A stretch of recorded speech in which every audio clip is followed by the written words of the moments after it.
बिस्मिल्लाहिर्रहमानिर्रहीम। I am professor Abid Umar. बेटा जो है वो पहला यूनिट जो है वो हम स्टडी कर रहे थे। आज जो है वो हमने उसका थर्ड लेक्चर जो है बेटा वो पढ़ना है। चलें उसको शुरू कर लेते हैं। हमारा आज का जो टॉपिक है बेटा वो है सेल मेम्ब्रेन के बारे में। सबसे पहली चीज जो सेल मेम्ब्रेन के बारे में हम लोग बेटा स्टडी करते हैं वो होती है उसकी कंपोजिशन। देखें, दिखने में तो ये लगता है कि बेटा सिंपल सा पार्ट है, लेकिन इसमें कुछ टेक्निकल चीजें हैं, मैं आपके साथ वो डिस्कस कर लेता हूं।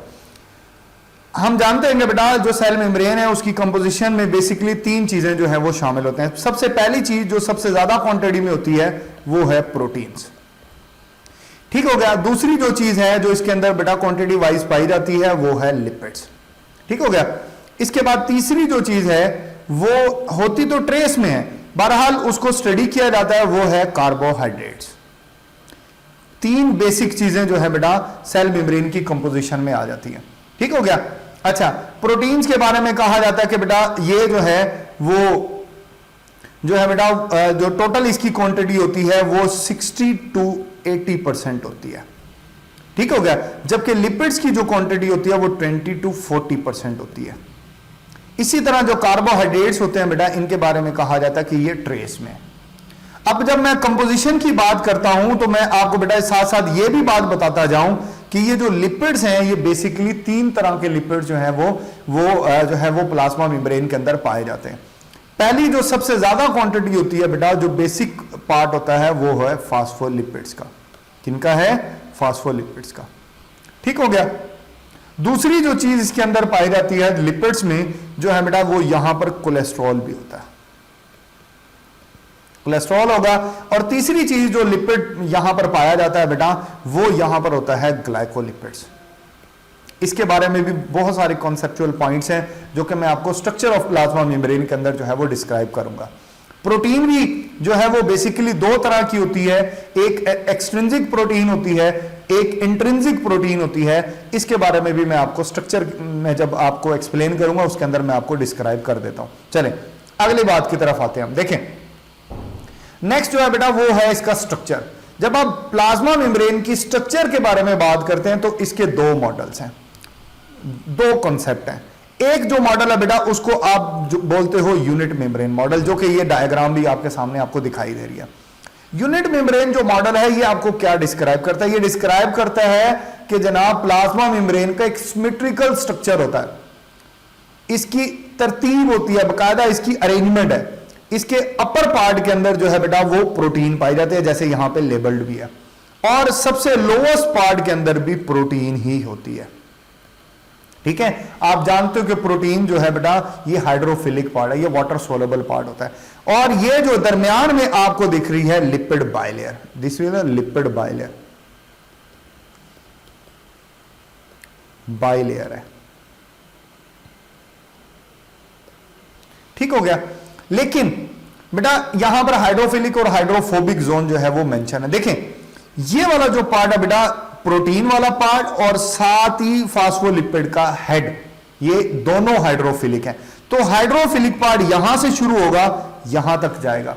जो फास्फोलिपिड की टेल्स होती हैं, क्योंकि वो हाइड्रोकार्बन चेन होती हैं और वो नॉन पोलर नेचर की होती हैं, वो वाला पार्ट जो होगा वो हाइड्रोफोबिक होता है। ये सारा पार्ट जो है बेटा ये हाइड्रोफिलिक है। हाइड्रोफिलिक का लफ्ज जो है बेटा वो वर्ड मीनिंग जो है वो मैं बता दूं, इसका मतलब होता है वाटर सोलेबल। ये वाटर सोलेबल पार्ट है। जबकि जो यहां से लेके जो है बेटा ये जहां तक हाइड्रोकार्बन चेन है ये सारा पार्ट हाइड्रोफोबिक पार्ट है। मतलब ये वो पार्ट है जो वाटर इनसोलेबल पार्ट होगा। ठीक हो गया। इसी तरह ये वाला जो पार्ट है बेटा ये अगेन जो है बेटा ये हाइड्रोफिलिक पार्ट होगा, वाटर सोलेबल पार्ट होगा।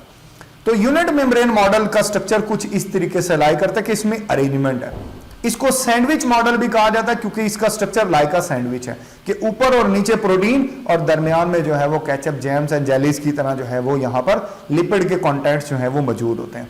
दैट्स व्हाई इसको सैंडविच मॉडल भी कहा जाता है। ठीक है ना। ये मॉडल भी इसको डिस्क्राइब किया जाता है। बट ये जो मॉडल था ये इसके एक्चुअल सेल मेम्ब्रेन का जो स्ट्रक्चर होता है उसको प्रॉपरली डिस्क्राइब नहीं करता।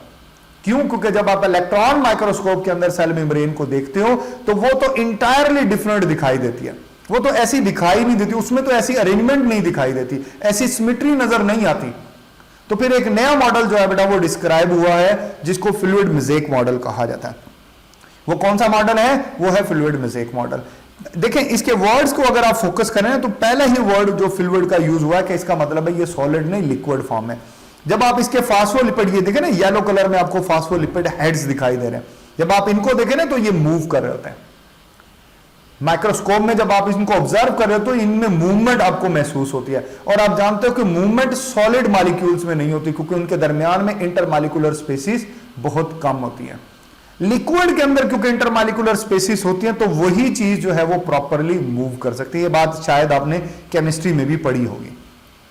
यहां पर फास्फोलिपिड जो लेयर्स हैं, फास्फोलिपिड जो हेड्स हैं, क्योंकि वो मूव कर रहे थे तो दैट्स व्हाई इनके लिए लिक्विड का वर्ड जो है वो इस्तेमाल हुआ, फ्लूइड का वर्ड इस्तेमाल हुआ। फिर यहां पे एक वर्ड यूज हुआ है मोज़ेक का। इसका मतलब होता है इररेगुलर, कि जिसकी कोई तरतीब ना हो। ये बेसिकली वर्ड इस्तेमाल किया गया है प्रोटीन्स के लिए, कि जैसे फ्लूइड मोज़ेक मॉडल में कहा गया कि जनाब अपर और लोअर लेयर में प्रोटीन है और कहीं प्रोटीन नहीं है, ये बात उसी के बिल्कुल उसके ऑपोजिटली डिस्क्राइब की गई है कि ऐसा नहीं है। कहीं पर जो है जब आप फास्फोलिपिड, जब आप प्लाज्मा मेम्ब्रेन को वाया इलेक्ट्रॉन माइक्रोस्कोप देखते हो तो बेटा इररेगुलर फॉर्म पर आपको प्रोटीन दिखाई देती है। यहां कंडेंस फॉर्म में प्रोटीन होती है, कहीं पर आपको प्रोटीन मिलेगी, कहीं पर आपको थोड़ा सा गैप मिलेगा, फिर आपको वहां पर प्रोटीन जो है वो मिलेगी। तो इररेगुलर फॉर्म के अंदर प्रोटीन इसके अंदर मौजूद है, तो दैट्स व्हाई इसके लिए मोज़ेक का वर्ड जो है वो इस्तेमाल हुआ। ये मॉडल ज्यादा एक्सेप्टेबल है। ये कैसे पाया जाता है, पहले हम इसकी एनाटॉमी भी डिस्कस करेंगे, फिर इसकी फिजियोलॉजी भी डिस्कस करेंगे। चलें इसकी डिस्कशन स्टार्ट कर लेते हैं। देखो बेटा आपको यहां पे बहुत सारे स्ट्रक्चर्स दिखाई दे रहे हैं, मैं वन बाय वन सारे आपको डिस्क्राइब करूंगा, वन बाय वन मैं सारे लेबल भी करूंगा और आपको डिस्क्राइब भी करूंगा। देखिए सबसे पहले तो आप ये देख सकते हो बेटा, आपको ये लिपिड बायलेयर दिखाई दे रही है। दोबारा मैं बताऊंगा, ये फास्फोलिपिड्स हैं। ये कौन से लिपिड्स हैं? These are phospholipid bilayer, क्योंकि इसकी दो लेयर्स है। फास्फोलिपिड बायलेयर, ठीक हो गया। फिर ये प्रोटीन दिखाई दे रही है, ये प्रोटीन दिखाई दे रही है, ये भी प्रोटीन आपको दिखाई दे रही है। ये जो प्रोटीन है बेटा देखें यहां पे लेबल किया हुआ है इंटीग्रल प्रोटीन। ये प्रोटीन इंट्रिंसिक प्रोटीन है, या इसको इंटीग्रल प्रोटीन भी कहा जाता है। अब ये कौन सी प्रोटीन होती है? ये वर्ड तो हमने बुक में नहीं पढ़ा बेटा, ये डायग्राम आपकी टेक्स्ट बुक की है और उसके अंदर कुछ चीजें लेबल्ड भी हैं, तो इनके बारे में जानना आपके लिए बहुत जरूरी है। तो आप ये नहीं कह सकते कि ये आउट ऑफ सिलेबस है। ये डायग्राम बुक के अंदर अगर अवेलेबल है तो उसका कंटेंट सारे का सारा आपको प्रिपेयर करना ही करना है।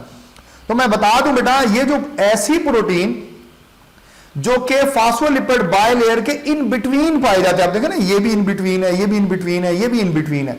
इस प्रोटीन को आप इंट्रिंसिक प्रोटीन, या इसके लिए एक और दूसरा वर्ड इस्तेमाल होता है इंटीग्रल प्रोटीन, इसको कहा जाता है। ठीक हो गया। अच्छा, जबकि कुछ प्रोटीन ऐसी होती हैं जो फास्फोलिपिड के हेड के साथ अटैच होती हैं, बाहर होती हैं। जैसे कि देखें ये प्रोटीन है, ये प्रोटीन है, ये प्रोटीन आपको दिखाई दे रही है, जबकि ये वाली जो प्रोटीन है यहां पर आप देखो बेटा, यहां पर लेबल भी किया हुआ कि जनाब इसको पेरिफेरल प्रोटीन कहा जाता है। इसके लिए एक वर्ड और इस्तेमाल होता है, ये एक्सट्रिंसिक प्रोटीन भी कहलाती है। ये कौन सी प्रोटीन कहलाएगी? Extrinsic protein. तो बेटे हमें पता चला कि प्रोटीन दो तरह की होती है। एक प्रोटीन होती है उसको इंट्रिंसिक प्रोटीन कहा जाता है, एक प्रोटीन होती है उसको एक्सट्रिंसिक प्रोटीन कहा जाता है। चले मैं इसको जरा दोबारा से आपको बताता हूं, क्योंकि मुझे लगता है कि ये आपके लिए कॉन्सेप्ट नया है। प्रोटीन्स, जैसे मैंने लिपिड्स के बारे में बताया था, इसके बारे में भी मैं आपको बता देता हूं। प्रोटीन जैसे मैंने अभी बताया कि एक होती है एक्सट्रिंसिक प्रोटीन, इसी तरीके से एक होती है इंट्रिंसिक प्रोटीन। मैंने बता दिया है कि बेटा इंट्रिंसिक प्रोटीन वो है जो कि अटैच है, इन बिटवीन है, जो है बेटा फास्फोलिपिड बायलेयर के, और जो फास्फोलिपिड के हेड्स के साथ जो बाहर की तरफ अटैच है वो एक्सट्रिंसिक प्रोटीन है। इनके फंक्शनल डिफरेंस भी मैं आपको मेंशन करूंगा। अब जो है बेटा ये जो इंट्रिंसिक प्रोटीन है ना, इसको आप यूं कह सकते हो कि इसमें ज्यादातर जो प्रोटीन होती है वो कैरियर प्रोटीन होती है।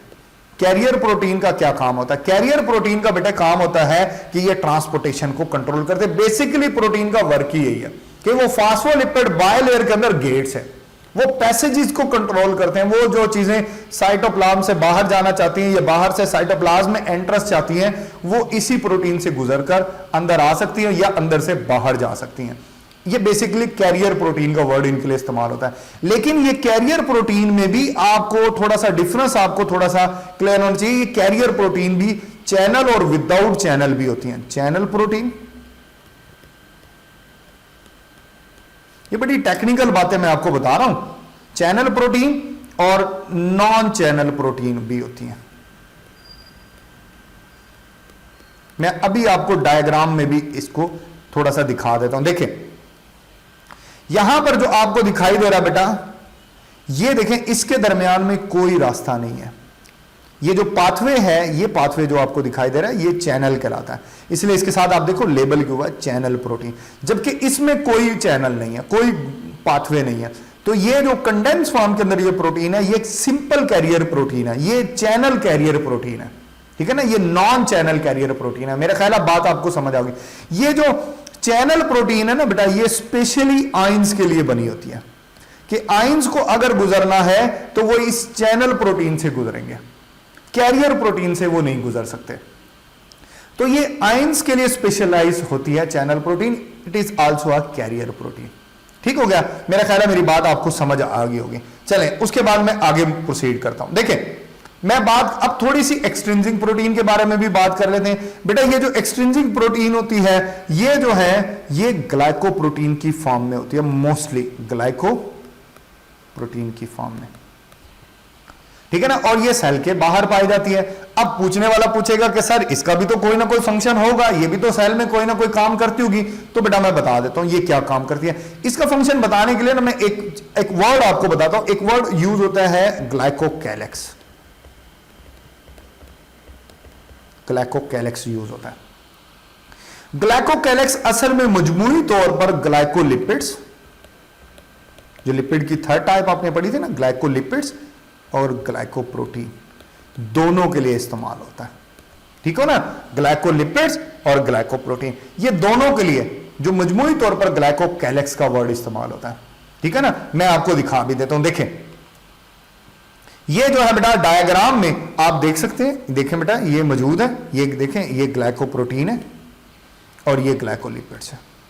ठीक है ना, ये मजमूई तौर पर ग्लाइकोकैलेक्स कहलाते हैं। ठीक हो गया। ये ग्लाइकोकैलेक्स क्या करते हैं, क्या इनका फंक्शन होता है बेटा, मैं इनका फंक्शन भी आपके साथ डिस्कस कर लेता हूं, क्योंकि जब आपको इनकी वर्किंग का पता लगेगा तो ये पॉइंट आपको बहुत अच्छे से मेमोराइज हो जाएगा। देखो बेटा ग्लाइकोकैलेक्स बेसिकली सेल मेम्ब्रेन के अंदर जो है बेटा, वो इनके 3 फंक्शंस होते हैं। मैं वन बाय वन सारे के सारे आपको जो है बेटा वो मेंशन कर देता हूं। देखिए सबसे पहला, ये सेल टू सेल कम्युनिकेशन करते हैं। एक सेल को दूसरे सेल के साथ अगर कोई कम्युनिकेशन, कोई इंफॉर्मेशन शेयर करनी है तो वो इनका इस्तेमाल करता है। ठीक है। नंबर 2, जो इसका सबसे इंपॉर्टेंट जो है बेटा इसका फंक्शन होता है वो है सेल आइडेंटिफिकेशन। क्या चीज करते हैं ये, सेल आइडेंटिफिकेशन करते हैं। ये क्या करेंगे, सेल आइडेंटिफिकेशन। इनको सेल आइडेंटिफिकेशन की वजह से सेल मार्कर्स भी कहा जाता है। क्या कहा जाता है, सेल मार्कर। मतलब इनकी वजह से देखो हमारे जो इम्यून सेल होते हैं, हमारे जो वाइट ब्लड सेल्स होते हैं, वो सेल्फ और नॉन सेल्फ जो सेल्स होते हैं उनमें जो आइडेंटिफिकेशन करते हैं वो इसी की बिहाफ के ऊपर करते हैं। इन्हीं को देखकर वो फैसला करते हैं कि आया ये सेल हमारी बॉडी का अपना सेल है या ये कोई फॉरेन सेल है। ठीक है ना। इसकी मिसाल अक्सर मैं देता हूं बेटा, जैसे आप कहीं से मूव करें, आप जो है वो स्ट्रीट में मूव करें और जो है रास्ते में कोई घर आता है, उसके घर के बाहर जो है वो एक प्लेट लगी होती है जिसके ऊपर लिखा होता है राणा साहब। मतलब यहां पर कोई राणा साहब जो है वो रहते हैं, राणा रियाज रहता है, राणा मुख्तियार रहता है कोई। तो आप उस तख्ती को देख के, उस प्लेट को देख के जो है आपको पता लगता है कि ये फलां पर्सन का घर है। ठीक है ना। इसी तरह किसी भी सेल के बारे में आपको पता तब ये चलता है जब आप उसके ग्लाइकोकैलेक्स को देखते हैं। ग्लाइकोकैलेक्स को देखकर उस सेल की आइडेंटिफिकेशन होती है। ठीक है ना। तो उसकी बिहाफ के ऊपर तो मेरा ख्याल है आपको ये पॉइंट आप बहुत अच्छे से समझ आ गया होगा। चलें तीसरी बात कर लेते हैं। तीसरी जो बड़ा इंपॉर्टेंट इसका फंक्शन है वो क्या होता है, वो इसका फंक्शन होता है कि ये सेल टू सेल अटैचमेंट में भी हेल्प करता है। सेल टू सेल अटैचमेंट होती है, इसकी वजह से अटैचमेंट होती है सेल टू सेल। ठीक हो गया बेटा। अब ये बात भी आपको समझ आ गई। ठीक हो गया। अब जो है बेटा बात आ जाती है लिपिड्स की, तो लिपिड्स के बारे में भी कोई बात नहीं, मैं आपको समझा देता हूं कि जनाब लिपिड क्या करते हैं। लिपिड के बारे में भी हम देख लेते हैं। लिपिड में जो ग्लाइकोलिपिड्स का फंक्शन था वो तो आ गया इसमें, ठीक हो गया। जो फास्फोलिपिड जो है वो बेसिक स्ट्रक्चर होता है, उसका मेन बैरियर है, मेन जो है बेटा वो जो है वो वहां पर मेन स्ट्रक्चर है, बेसिक स्ट्रक्चर है, क्योंकि वो स्टार्ट टू एंड पाया जाता है। रह जाता है इसके अंदर कोलेस्ट्रॉल, कि जनाब ये क्या करता है। देखो बेटा, ये जो कोलेस्ट्रॉल है ना, ये एक स्टेबल स्ट्रक्चर होता है, ये बड़ा स्टेबल होता है, इसकी स्टेबिलिटी ज्यादा होती है। कि जब अभी मैंने बात कही कि हमारी जो प्लाज्मा मेम्ब्रेन होती है according to the fluid model, ये लिक्विड इन नेचर होती है। तो जब कोई टेम्परेचर वेरिएशन आएगी, टेम्परेचर में कोई वेरिएशन आएगी, टेम्परेचर बढ़ेगा तो इसकी फ्लूइडिटी डिस्टर्ब हो जाती है, ये मोर फ्लूइड हो जाएगा। तो बेटा ये जो कोलेस्ट्रॉल होता है, इसके अंदर ये एबिलिटी होती है कि ये ज्यादा स्टेबल होता है, ये टेम्परेचर वेरिएशन को ज्यादा बेहतर तरीके से हैंडल कर सकता है। तो ये क्या करता है, ये ओवरऑल पूरी की पूरी प्लाज्मा मेम्ब्रेन को स्टेबिलिटी प्रोवाइड करता है जब कोई टेम्परेचर वेरिएशन आएगी। तो इसके बारे में कहा जाता है कि ये सेल मेम्ब्रेन को स्टेबिलिटी देता है और उसकी फ्लूइडिटी जो होती है बेटा उसको ये मेंटेन करता है, ठीक है ना। मैं आपको स्ट्रक्चर में इसको दिखाता हूं, इसकी जो लोकेशन है, देखे ना, ये लोकेशन वाइज अगर आप इसको देखें ना तो आप ये देख सकते हो बेटा कि ये जो है ये फास्फोलिपिड हेड के दोनों साइड के ऊपर ये अटैच है, ठीक है ना। यहां पर फास्फोलिपिड बाइलेयर में ये अटैच है, दोनों साइड के ऊपर ये हेड्स को पिकअप कर लेता है ताकि जब कोई टेम्परेचर वेरिएशन आएगी तो ये जो है बेटा ये उसको स्टेबल कर सकेगा। प्रोकैरियोट में ये एब्सेंट होता है, यही वजह है कि प्रोकैरियोटिक जो सेल मेम्ब्रेन होती है वो लेस स्टेबल होती है। थोड़ी सी टेम्परेचर वेरिएशन करो तो बैक्टीरिया का सेल डेड हो जाता है, जबकि एनिमल सेल का सेल इतनी आसानी से डेड नहीं होता। क्यों नहीं होता? क्योंकि वहां पर ये कोलेस्ट्रॉल मौजूद है जो कि उसको स्टेबिलिटी प्रोवाइड करता है। यहां फ्लूइड मोज़ेक मॉडल को लेके बेटा मैंने हर एक बात जो है वो आपको एक्सप्लेन कर दिया। चलें अब हम इसके मजीद आगे इसकी जो है वो डिस्कशन आगे करते हैं। देखो बेटा नेक्स्ट जो है वो है परमेबिलिटी। सबसे पहले तो इसका मतलब क्या होता है, what is mean by permeability. देखो बेटा the ability to pass through the cell membrane that will call the permeability. अब इसमें ना तीन चीजें इस्तेमाल होती हैं। देखो बेटा एक होती है इम्परमिएबल, एक होती है सिलेक्टिव परमिएबल, एक होती है ऑल परमिएबल। इसका क्या मतलब होता है ये मैं आपको समझा देता हूं। देखें देखो बेटा इसको समझने के लिए ना मैं एक छोटी सी डायग्राम बनाता हूं और आपको जो है वो ये बात समझा देता हूं। फर्ज करें जस्ट फॉर एग्जांपल ये जो एक लेयर एक जो लाइन मैंने ड्रॉ की ये प्लाज्मा मेम्ब्रेन है, जस्ट फॉर एग्जांपल ये सेल मेम्ब्रेन है, ठीक है ना, और ये एक मॉलिक्यूल है और ये इस सेल मेम्ब्रेन में से गुजरना चाहता है लेकिन ये नहीं गुजर पाता, ये वापस चला जाता है, ठीक है ना। इसी तरीके से मैं तीन और मॉलिक्यूल बना देता हूं जी। ये ले जी, ये एक और मॉलिक्यूल है जी जो कि रेड कलर में है, एक और बनाते हैं जी, ये ग्रीन कलर में है, ठीक हो गया। इसी तरह जनाब एक और बना लेते हैं जी, ये जो है कौन से कलर में बनाए, चले जी येलो कलर में जी, ये आ गया जी येलो कलर। ये तीन तरह के मॉलिक्यूल्स हैं। अब ये सेल मेम्ब्रेन क्या करती है जनाब, ये येलो वाले को गुजरने देते हैं जी, ये गुजर जाएगा, बड़ी आसानी से गुजर गया जनाब। इसने ग्रीन कलर वाले को भी ओके जी परमिशन मिल गई जी, ये भी इसमें से गुजर सकता है, ग्रीन कलर भी गुजर सकता है जनाब, येलो कलर भी जो है वो उसने उसको पास आउट कर दिया, ठीक है ना, ये भी बड़ी आसानी से इसमें से गुजर गया। लेकिन ये जो रेड कलर है ना ये खतरे की निशानी है, इसको नहीं दे रहा जी ये परमिशन, ये इसमें से नहीं गुजर पाया, ये वापस आ गया।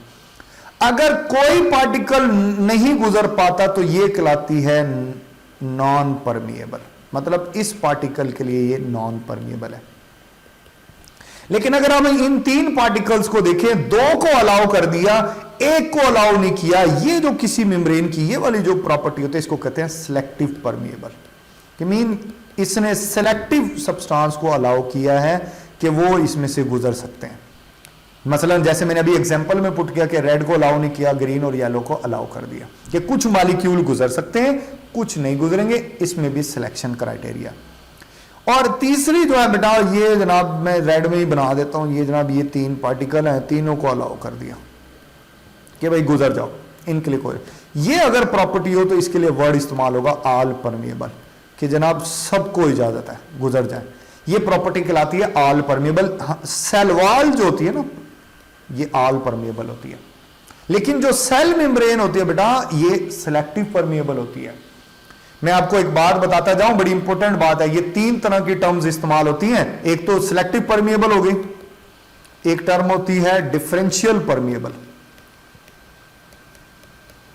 डिफरेंशियल परमेबल, और एक और टर्म इस्तेमाल होती है सेमी परमेबल। कौन सी टर्म है? Semi permeable. ठीक हो गया। डिफरेंशियल परमेबल और सिलेक्टिव परमेबल एक ही माना है, दो तरह के वर्ड्स हैं। सेमी परमेबल का मतलब होता है कि allow some molecules and not allow to other molecule, कि कुछ को इजाजत मिल जाएगी, कुछ को इजाजत नहीं मिलेगी। ये भी सेमी परमेबल टर्म में आते हैं। तो ये तीनों तरह की टर्म एक ही तरह की फिनोमेना के लिए जो है बेटा वो इस्तेमाल होती है। आपको इन तीनों टर्म्स का मीनिंग क्लियर होना चाहिए। चले, मेरा ख्याल है कि अब आपको ये बात समझ आ गई होगी। आगे चलते हैं। नेक्स्ट देखो बेटा, यहां पे इस स्लाइड के अंदर एक्सप्लेन हुआ कि जनाब कौन से पार्टिकल्स गुजर सकते हैं, कौन से नहीं गुजर सकते। देखो बेटा, आप जानते हो कि फास्फोलिपिड बायलेयर की प्लाज्मा मेम्ब्रेन बनी होते हैं, तो जो भी चीज नेचर में लिपिड नेचर की होगी वो तो आसानी से गुजर जाएगी, और जो लिपिड नेचर की नहीं होगी उसको गुजरने में मुश्किलात होंगी। ये पॉइंट भी बेटा मैं डिटेल से आपको बताता हूं, आपको इंशाल्लाह ये बहुत अच्छे से बात जो है वो समझ आने वाली है। चले आगे चलते हैं। नेक्स्ट, यही स्लाइड को मैं जरा जो है बेटा और अच्छे तरीके से एक्सप्लेन कर देता हूं। जस्ट फॉर एग्जांपल जो है मैं एक प्लाज्मा मेम्ब्रेन आपके लिए ड्रॉ कर देता हूं। देखें,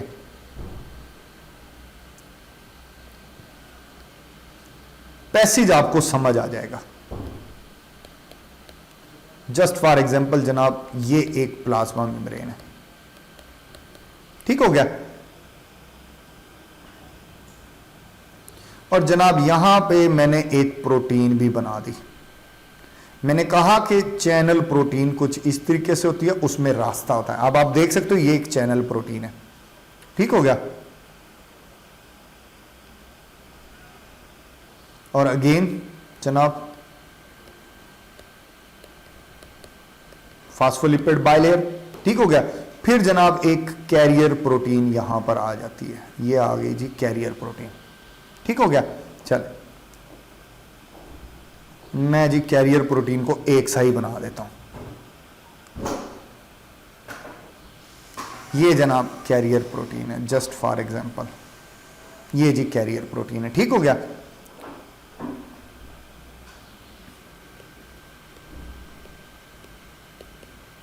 ये मेम्ब्रेन कंटिन्यू है।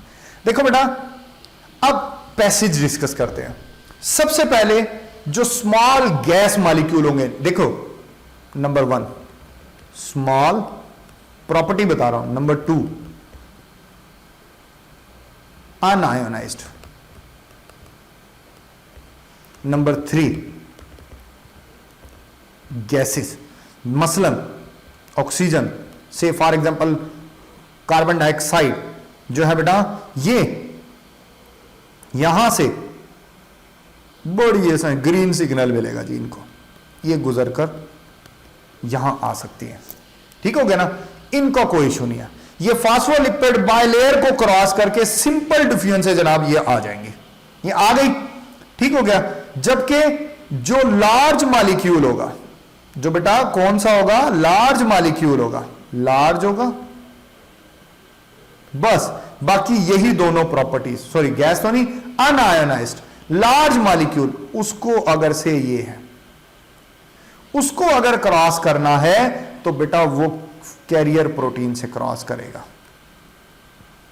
वो फास्फोलिपिड बायलेयर से क्रॉस नहीं कर सकता। सिर्फ गैस मॉलिक्यूल और स्मॉल अनआयोनाइज्ड मॉलिक्यूल कर सकते। जो लार्ज मॉलिक्यूल है अनआयोनाइज्ड है वो तो गुजर जाएगा, जैसे ग्लूकोज ऐसे ही गुजरता है, वो कैरियर प्रोटीन है जिसको फैसिलिटेटेड ट्रांसपोर्ट कहा जाता है। देखिए आयन मॉलिक्यूल रिस्ट्रिक्टेड होते हैं, उनको इजाजत नहीं होती, वो देखिए परमिशन उनको भी मिल जाएगी, गुजर वो भी जाते हैं, लेकिन वो स्पेशल परमिशन के साथ गुजरते हैं, उनके लिए बकायदा चैनल प्रोटीन है। जब चैनल प्रोटीन ओपन होगी तब ये बंद होती है, जब ये ओपन होगी तभी से सोडियम आयन है वो चला जाएगा, यहां से वो यहां से चला जाएगा। लेकिन जब ये चैनल प्रोटीन ओपन होगी तभी ये मुमकिन है। तो ये रिस्ट्रिक्टेड मूवमेंट होती है, कंट्रोल्ड मूवमेंट होती है, हो इसकी भी जाती है, तो ये तभी जो है बेटा ये मूव करेगा। ठीक है ना, ये बातें थी इसकी पैसेज को लेके कि कौन से पार्टिकल इसमें से गुजर सकते हैं, कौन से पार्टिकल्स में रिस्ट्रिक्शन है। रिस्ट्रिक्शन ये आयन में सबसे ज्यादा होती है, बाकी पार्टिकल्स जो है वो किसी न किसी तरीके से गुजर जाते हैं। पैसेजेस के हवाले से बड़ा ही इंपॉर्टेंट कॉन्सेप्ट है बेटा, ये आपको समझना है। सबसे पहले तो बेटा ये कॉन्सेंट्रेशन ग्रेडियंट क्या चीज होती है, देखो ये पॉइंट भी आपको समझना जरूरी है, क्योंकि जब आप पैसेज को डिस्कस करते हो तो ये बात भी आपको समझ आनी चाहिए। देखो बेटा फर्ज कर ले ये सेल मेम्ब्रेन है, ठीक है ना, ये उसकी दो साइड है, पहली साइड और ये दूसरी साइड है, ठीक है ना। तो बेटा अगर दोनों साइड के ऊपर कंसंट्रेशन डिफरेंस है, मैंने फर्ज कर लो यहां पर कंसंट्रेशन किसी भी मॉलिक्यूल की हाई है, यहां पर कंसंट्रेशन जो है वो लो है, तो कंसंट्रेशन डिफरेंस क्रिएट हो गया, ठीक है ना। अगर कोई चीज जो है बेटा वो हाई टू लो जा रही है तो उसके लिए वर्ड यूज होता है अलोंग का, अलोंग कंसंट्रेशन ग्रेडियंट। और अगर कोई चीज जो है बेटा वो जा रही है इसके उल्ट, तो इसके लिए वर्ड यूज होता है बेटा ये अंगेस्ट का, आप वर्ड यूज करते हो अंगेस्ट कंसंट्रेशन ग्रेडियंट, ठीक है ना। तो आप इसमें बता सकते हो कि ये लो टू हाई, ठीक है ना, और ये हाई टू लो होगी। ये जो मूवमेंट होती है ये हाई टू लो होती है और ये लो टू, इसमें आपको एनर्जी खर्च करनी पड़ती है, एटीपी खुद से नहीं जी जाएगी, इसमें कोई एनर्जी खर्च नहीं होती, ठीक है ना। ये कॉन्सेप्ट आपको समझना बहुत जरूरी था। अब आगे चलते हैं, नेक्स्ट और बातें बताता हूं। देखें, देखो बेटा ये आ गया मूवमेंट। मूवमेंट में जो है बेटा देखें बेसिकली जो मूवमेंट होती है वो दो तरह की मूवमेंट होती है। बेसिकली जो मूवमेंट होती है, कितनी तरह की मूवमेंट होती है, वो दो तरह की मूवमेंट होती है जो across the cell membrane, passive और एक्टिव। पैसिव में कोई एनर्जी खर्च नहीं होती, no energy, uses of no energy. जबकि एक्टिव में जो है बेटा इसमें एनर्जी जो है वो यूज होती है। क्या होती है, इसमें एनर्जी यूज्ड होती है, इसके अंदर एनर्जी का इस्तेमाल होता है, ठीक है ना। और किस शक्ल में होता है, एटीपी की शक्ल में। यह हमेशा low to high movement, high concentration movement होती है, लो टू हाई कंसंट्रेशन, और ये हाई टू लो कंसंट्रेशन होती है। ये अलोंग कंसंट्रेशन ग्रेडियंट होती है, ये अंगेस्ट कंसंट्रेशन ग्रेडियंट। अब इसकी एग्जांपल पैसिव की तीन तरह की है, diffusion, facilitated diffusion and osmosis.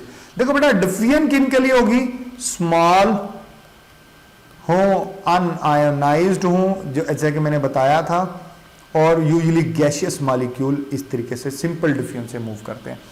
जबकि फैसिलिटेटेड में जो है अनआयोनाइज्ड लार्ज मॉलिक्यूल होंगे और इसके अंदर कैरियर प्रोटीन इन्वॉल्व होती है, वो फैसिलिटेटेड में कैरियर प्रोटीन की इन्वॉल्वमेंट है। और एक और शर्त है कि मॉलिक्यूल भी लार्ज हो।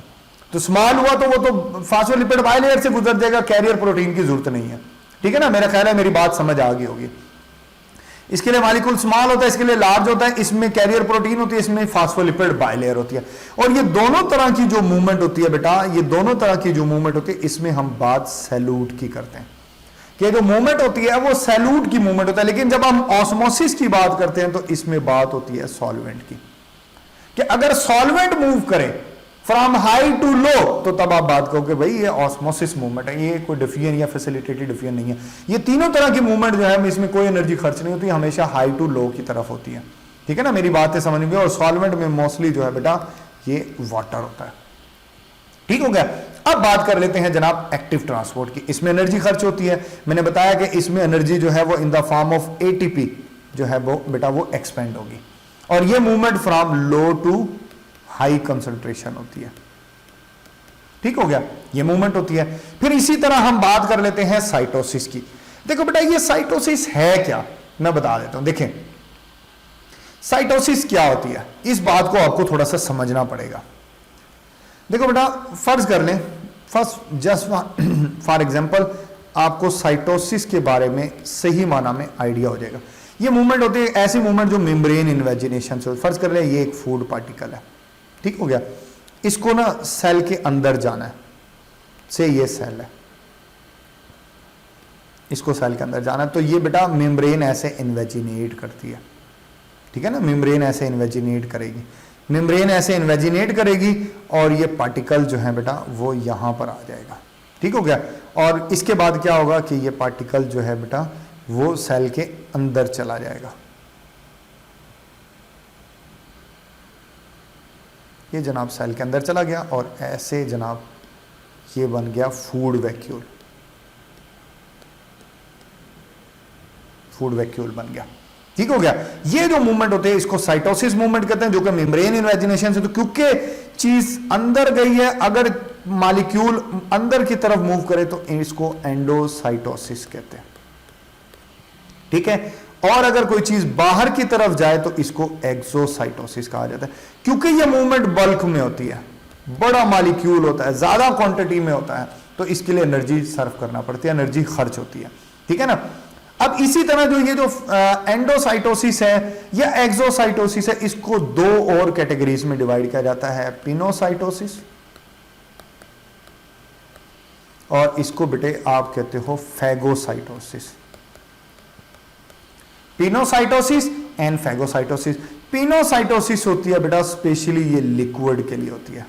किसके लिए होती है? लिक्विड के लिए। जबकि फैगोसाइटोसिस जो होती है ये स्पेशली सॉलिड के लिए होती है। फैगोसाइटोसिस को बेटा सेल ईटिंग भी कहा जाता है। क्या कहते हैं? Cell eating. जबकि पिनोसाइटोसिस जो है बेटा वो इसको सेल ड्रिंकिंग भी कहते हैं। ये बाज़ आ जाता है एमसीक्यूज में, सेल ड्रिंकिंग भी कहा जाता है। इसी तरह एक्सोसाइटोसिस को बाज़ सेल स्पिटिंग भी कहा जाता है, थूकना, कि सेल बाहर की तरफ चीज को निकाल रहा है वाया एक्सोसाइटोसिस। तो बेटा ये बात भी आपको याद रखना, बड़ा इंपॉर्टेंट कॉन्सेप्ट था ये। एक्सोसाइटोसिस भी बेटा एक्टिव ट्रांसपोर्ट मैकेनिज्म के अंदर जो है बेटा वो आता है। मेरा ख्याल है मैंने इसके हर एंगल से आपको बातें बताई हैं, बड़ी तसल्ली से आपको बातें बताई हैं, ताकि आपको सारी बातें बेटा जो है वो समझ आ जाए। कॉन्सेप्ट अगेन दोबारा कहूंगा, कॉन्सेप्ट क्लियर होगा तो आप विदाउट हेजिटेशन एग्जाम में जाएं, आप कोई भी किसी भी एंगल से एमसीक्यूज आ जाए आपने क्लियर कर लेना। ठीक है ना। चले यहां पर हमारा ये टॉपिक मुकम्मल होता है। आपके जहन में अगर कोई क्वेश्चन हो तो बेटा अगेन दोबारा बोलूंगा, विदाउट हेजिटेशन आप मुझसे क्वेश्चन पूछें। Thank you. Allah Hafiz.